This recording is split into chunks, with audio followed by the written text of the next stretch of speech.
Good morning. As a child of the 1960s, I grew up reading the science fiction of Brian Aldiss, Isaac Asimov, Anne McCaffrey, Ray Bradbury and, supremely in my view, John Wyndham. The science fiction novel which most profoundly affected me and influenced me as a growing adolescent was one which started with these words.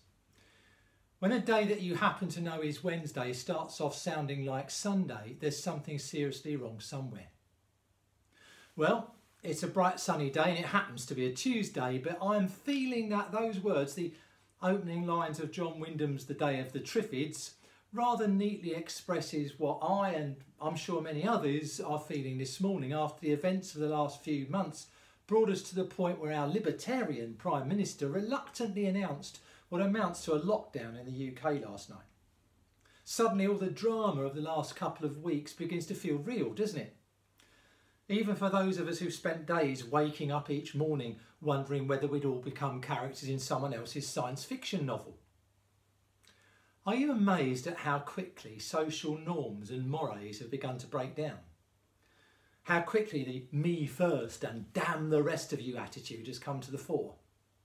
Well, to be honest, if you're of my generation and my sphere of reading, you can't say we haven't been warned.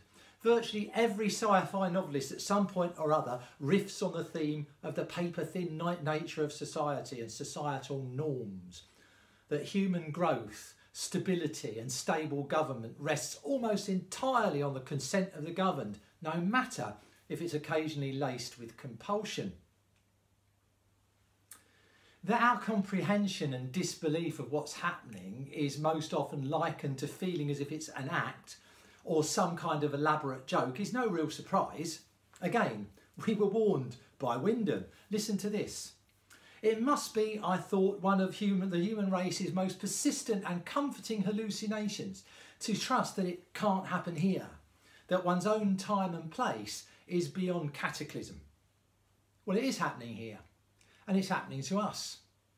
Last night I received a text to inform me that I'm one of 1.5 million people in the UK who is exceptionally vulnerable when it comes to COVID-19, which I have to say still sounds to me like it ought to be a follow-up to Fahrenheit 451 by Ray Bradbury, and that I must take extra precautions. So, along with the other 1,499,999, I'm faced with the grim reality that if all the precautions fail, if all the attempts to protect me and isolate me prove porous, then all the short presentations like this one, which I hoped to present on our YouTube channel, might well become part of my obituary. I'd hoped to be presenting this from some idyllic spot. A clearing in Friday Woods perhaps, or the local rec here in Newtown, Colchester. But as I'm denied the open air, I can have no direct contact with the outside world. I feel a bit like Oscar Wilde's description of his time in Reading jail. But at least according to the guidelines, unlike him, I can actually open the window. But other than that, every experience of the world for the next 12 weeks, for me, has to be vicarious, mediated electronically. Now, I could rail against this confinement. Some people who know me well might, even as I speak, be making a book on how long it will be before my pent-up energy either explodes or implodes, depending on whether I get angry or frustrated. I should imagine that the smart money will be heavily placed on days rather than weeks. I won't be alone in this frustration and disbelief, this questioning of why me, why now? Now, there are many answers to those questions, some practical, some sociological, some political, but history and science fiction, and above all the practice and experience of most faiths, teaches us that in the face of disaster or potential disaster, the question to ask is not why me, but rather why not me? Because we're all human. We are part of that same society, whether we like it or not. Now, apart from being a sci-fi aficionado, I'm a person of faith. I'm a Christian. Surprise, eh? And I'm a minister. In my 43 years as a Christian and my 30 years as a minister, most of the good faith practices I've witnessed have revolved around a continual communal discovery in each generation that human beings work best in cooperation. We thrive most when we work together. We grow in grace when we seek the common good. Throughout the Bible, you can find examples of people feeling overwhelmed by the circumstances of their time, of people finding disaster and catastrophe hard to grasp, and who feel that they were lost, that they'd been abandoned by the God that they served.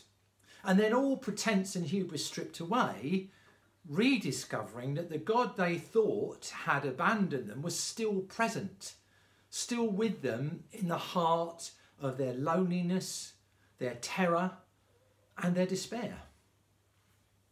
Even Christ himself expressed that terror of abandonment and loneliness on the cross. "Oh God, my God, why have you forsaken me?"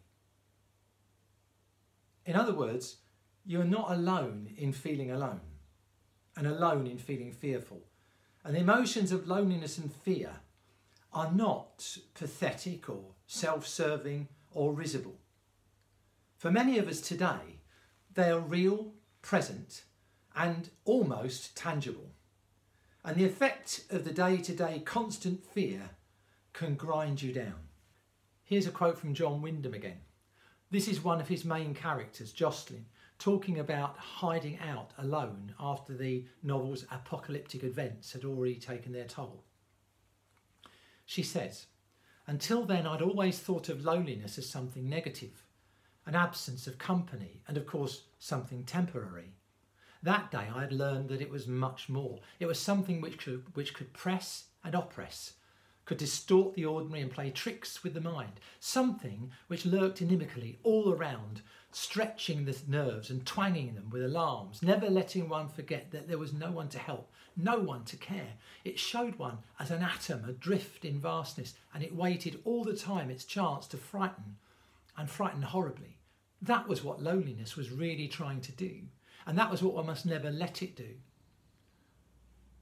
So says Jocelyn. Well, we may be put in that place too in the coming weeks, but let's not give in to despair by allowing ourselves to be splintered, driven apart, fractured by this pandemic and the selfish actions of a few unthinking people. That way we let the loneliness in. We let it pervade and play tricks and distort and play tricks with the mind, as Jocelyn said. Although we might feel as if we're helpless and even hopeless, believe it, there is sunshine beyond the mist. Beyond the dark night, it is raining stars. I'm going to close by reading this poem. I don't know who wrote it and I can't track it, but it's called Song for Marion. "Dear Lord, be good to me. The sea is so wide. Dear Lord, be good to me. My boat is so small. O God, who lives beyond the place of thunder and rainbows. O God, who blows the western end and calms the raging waves. God, who shakes the mountains and pours fire on the sea. God, who blows the howling wind, take care of me. Show your heart and show your face. Do not let me fall from grace. Dear Lord, be good to me. The sea is so wide. Dear Lord, be good to me. My boat is so small. I may not have the clothes of silk or money made of silver. I may not have a home made out of marble or clay. I know I have no armour to protect me from the storm. O God, whose power burns the sun, please keep me warm. Show your heart and show your face. Do not let me fall from grace. Let me see the radiance of sun upon dark clouds. Let me see the silver dancing stars. Let me see the moon as she dances in your sky. Let me see your face amid the crowds. As the sun can rise at dawn up from the cloudy sea, as the day can break from darkest night, let me find the rainbow's end that follows the thunder. Through my tears against the wind, teach me to begin again. Show your heart and show your face. Do not let me fall from grace. Dear Lord, be good to me. The sea is so wide. Dear Lord, be good to me. My boat is so small.